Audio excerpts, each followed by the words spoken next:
And Professor Michael Maffie from Penn State University approached me and said, listen, we are doing a survey on how much of a voice a gig worker has in the gig economy. I immediately said, sign me up. That's who I am, Voice for Drivers. I was one of the top recruiters out of a large group of people that brought in drivers into this survey. Very proud of that, because it's publications like this by reputable universities that leads to change, right? They put these findings out there, and they hope, that this type of data is read by companies and that change takes place, or at least they give the drivers a say in the matter and then publish the findings. Now, where I'm going to start off is the voice gap in the gig economy, right? We have to be able to have a voice at the table. And you will see it's quite a long video if you want to stick through this. Otherwise, I can also gladly send you the link. Just request it from me. I'll email it to you, and then you can read it yourself. Now, the voice gap in the gig economy, it is important to investigate the voice gap in platform work because it directly addresses one of the central questions regarding regulation, this type of work. Does the right to set one's own schedule remove the imbalance of power between workers and companies? At its heart, there is an implied trade in platform work. Workers can set their own hours, while platform companies can set all other terms and conditions of an exchange. For example, on the platform Uber, the company retains the right to set performance criteria, the 5-star system, disciplinary procedures, deactivation and reactivation steps, wages and task allocation across workers. Rosenblatt, 2018. When measuring the voice gap, existing research suggests there are 3 possible outcomes: no voice gap, a voice gap among full-time drivers, and a voice gap across all workers. I outline these 3 outcomes below. So here we go. Outcome 1, no voice gap. Platforms act as marketplaces. The first possible outcome of the study, where there is little or no voice gap in the gig economy, suggests that platform work is a more egalitarian labor contract compared to traditional W-2 work. Viewed this way, platforms act as marketplaces where the intermediary platform company reduces a transaction cost for customers and workers.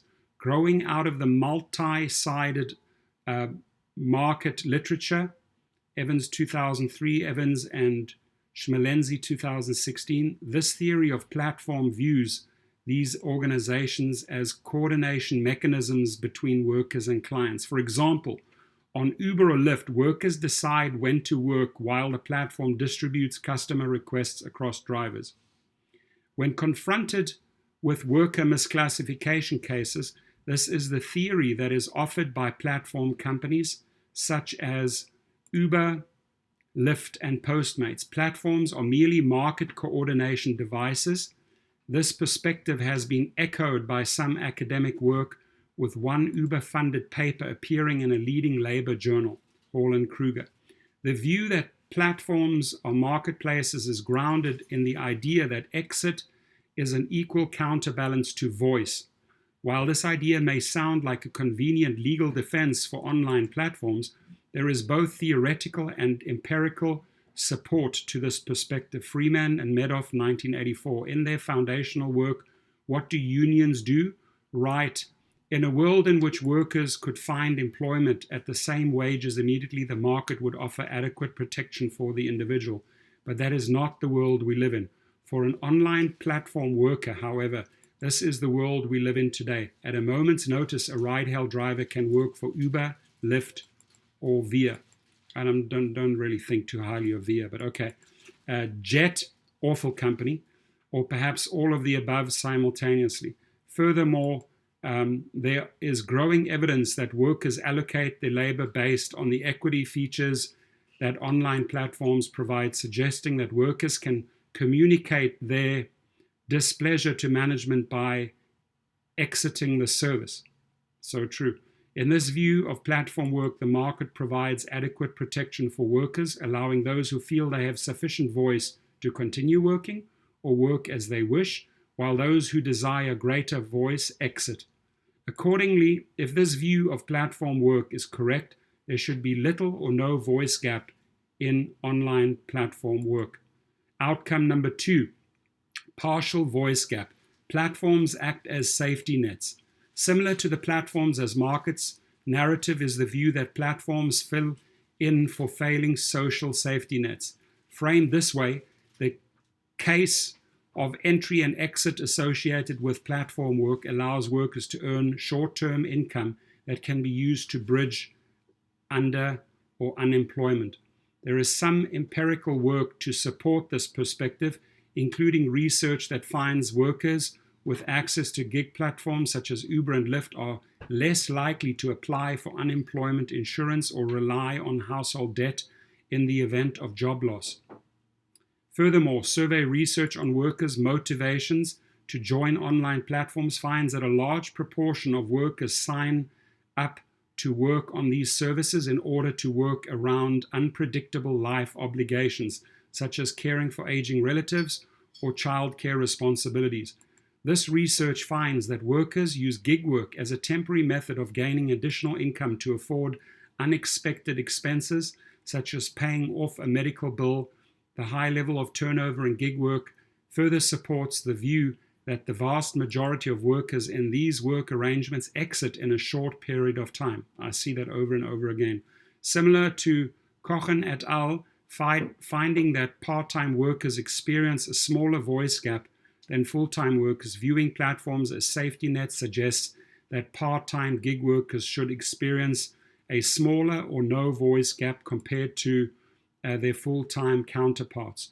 From a more normative standpoint, seeing platforms as safety nets suggests that these labor arrangements are designed for part-time or informal work but should not be used for long-term income.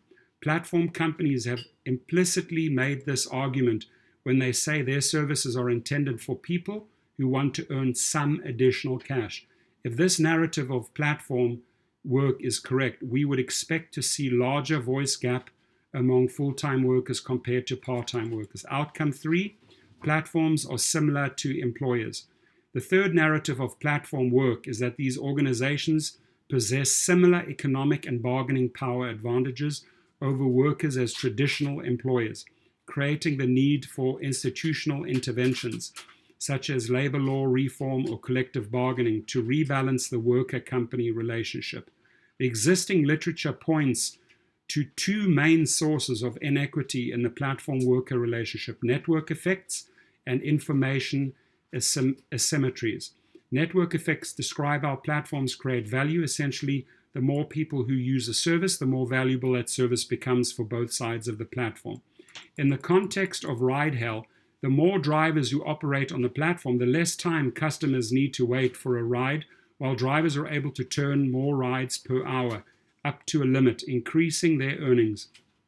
Since platform companies are built on the two-sided market business model, possessing services with substandard working conditions, because the platform controls the ability to acquire customers. Platforms also gain a structural informational advantage over workers. As those organizations rest between customers and workers, platform companies control the conditions under which a worker can connect with a customer. This allows platform companies to selectively share information with workers. For example, a platform company can suppress information about the number of customers on the service or the prices that customers are charged, making it difficult for workers to determine the demand for their service or how their compensation compares to these companies' profits.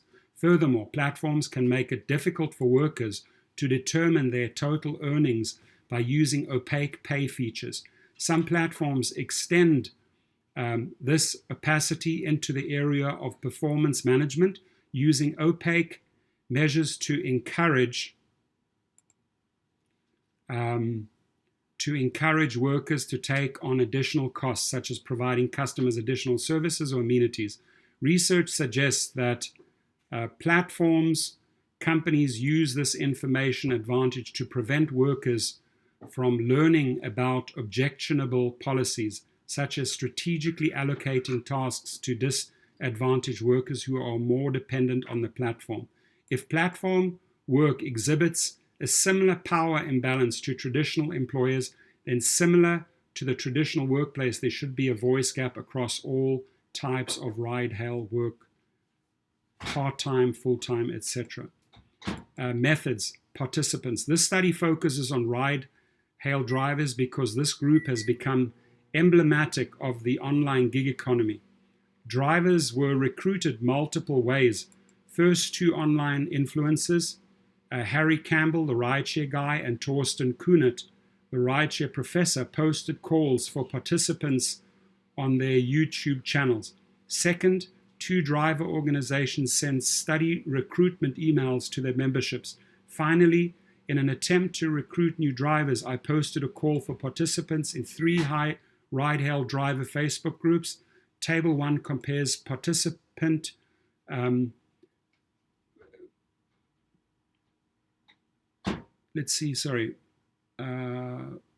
Table 1 compares participant demographics of the study compared to previous studies of ride-hail drivers. While this sample does have some areas of deviation compared to previous studies, such as having a lower percentage of female drivers, it is unclear if this is due to sampling error or if the composition of the ride-hail markets has shifted in recent years. So there are some of the variables.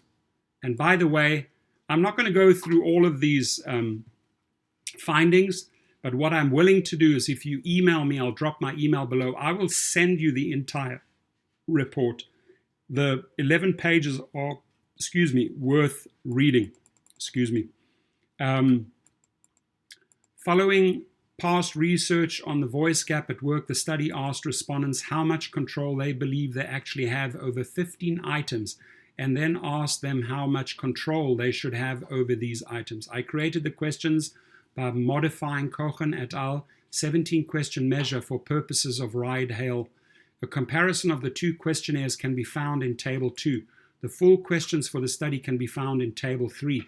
For reference, in Cohen et al. Work, the authors find that the average non-managerial W-2 worker experiences a 0.63 gap on a 5-point scale between their desired control and the actual control they are provided at work. So areas of workers' voice, they split it up into organizational strategy, personal bargaining, and workplace personnel. I'm reading the Rideshare survey, so they break it down as employer values, platform updates, customer experiences, access to training, rating systems, safety, promotion, benefits, compensation, discrimination, protection, respect, a big one, rider complaints, which rides worked, voice on changing platform, harassment, protection. So those are all the points. Here are the questions. Question number 1, is there a voice gap in the gig economy? The results of this study can be found in Table 3. Okay, I'm not going to go through that, but I'm just going to read out the questions, and then you can ask me for a copy of the survey. Question 2, what are drivers' central areas of concern? The voice gap in this study spanned both economic and non-economic items. The largest voice gaps pertain to wages, benefits, and protections from customer abuse, harassment. Consistent with previous research that finds workers feel pressure to maintain their acceptance and customer ratings, drivers reported that they felt they should have more input in the operation of these systems. The smallest voice gap was associated the days and times that drivers work. Question number 3, do part-time drivers experience a greater voice gap than full-time drivers? Yes, although both part-time mean voice gap 1.47 and full-time mean voice gap 1.85, drivers reported a sizable voice gap at work. Curiously, those who reported that they used ride-hail while searching for other work reported the largest voice gap, 1.9. This data suggests that regardless of how workers use ride-hail, there appears to be a voice gap in this area of work. So they break it down How much control should ride-hail drivers have over the following aspects of ride-hail? Your compensation, like per minute, per mile rates. If rideshare companies provide benefits, which rides you accept or decline, what drivers promotions you are offered, how rideshare app updates affects your work as a driver, ways to improve the driver application, your ability to perform your job safely, the driver rating system, the basic values rideshare company stands for, the customer experience on rideshare, how rideshare companies protects you from abuse or harassment, what days and times you drive, the level of respect shown to you by ride-hail companies. Really, these are the most powerful and best questions I've ever heard in a report, right? Reliability analysis, are workers in driver organizations driving the result? One possible area of concern is that workers in driver organizations may desire more control over their work than those in the general population of drivers. Future studies that have access to internal Uber Lyft data could use random sample of drivers to access this criticism.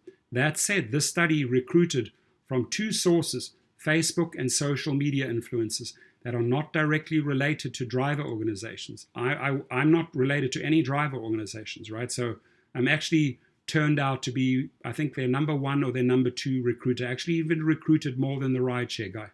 So here it says, Table 4 displays a comparison in the mean voice gap across these organizations.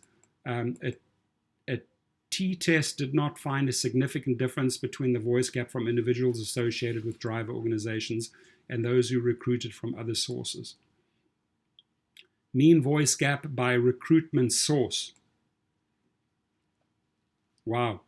Of the second highest mean voice gap. And I'm proud of that, because that basically means that I'm fighting for those issues, right? That shows up here, right? Rideshare guy comes in at 1.5. I come in at 1.95. Another driver organization comes in at 2.29. That's very, very high.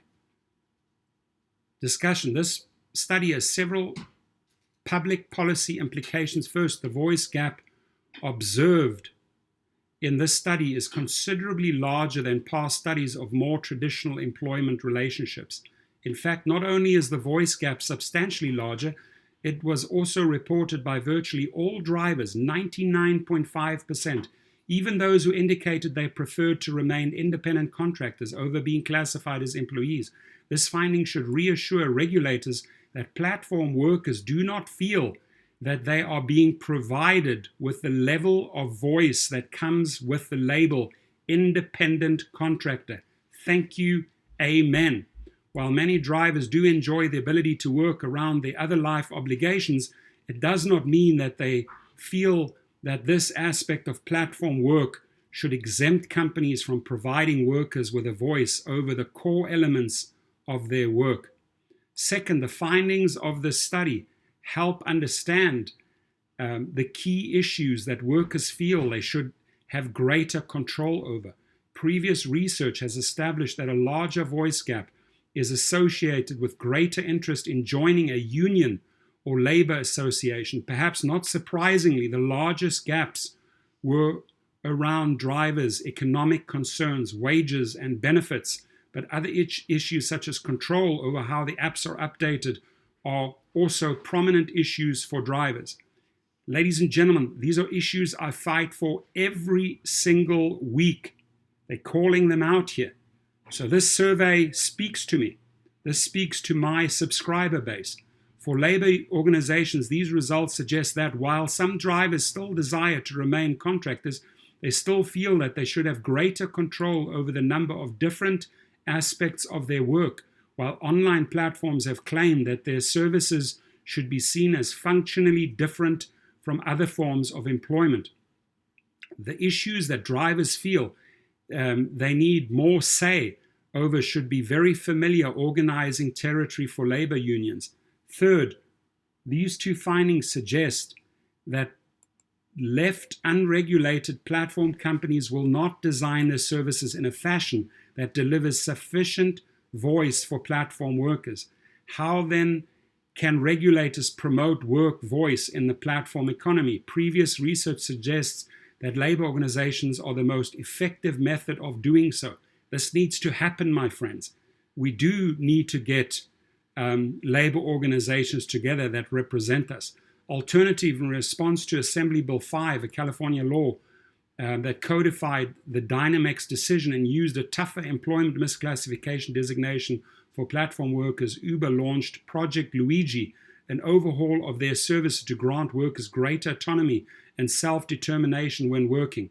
This series of events provides anecdotal evidence that tougher regulations can lead companies to develop platforms that provide workers with greater autonomy over their work. Conclusion: do workers believe that the trade at the heart of the gig economy is a fair one? The results of the study suggest otherwise. Across nearly every aspect of ride-hail work, this study found that drivers desire greater say over their work compared to traditional W-2 work.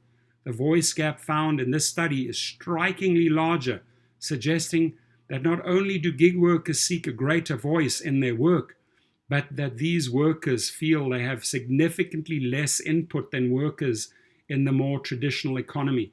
As regulators grapple with how to incorporate gig work into the existing industrial relations infrastructure, they must seriously consider how to promote worker voice in the online gig economy. Mr. Maffie, Professor Maffie from Penn State University, I appreciate your work. I'm honored to work with you on this, because these type of surveys, reports, you can see the references, I'll email it to you. These type of surveys are crucial to push for change, right?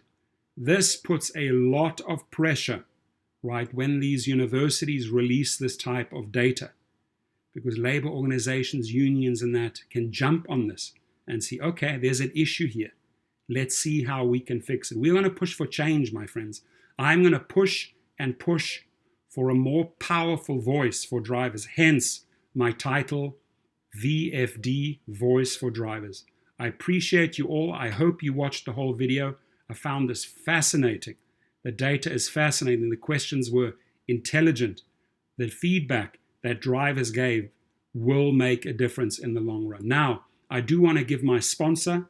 I have sponsors. That's what pays for this channel. Kover, Kover, a huge shout out. You get 1 month free with the link below, my link. This is a gig protection plan.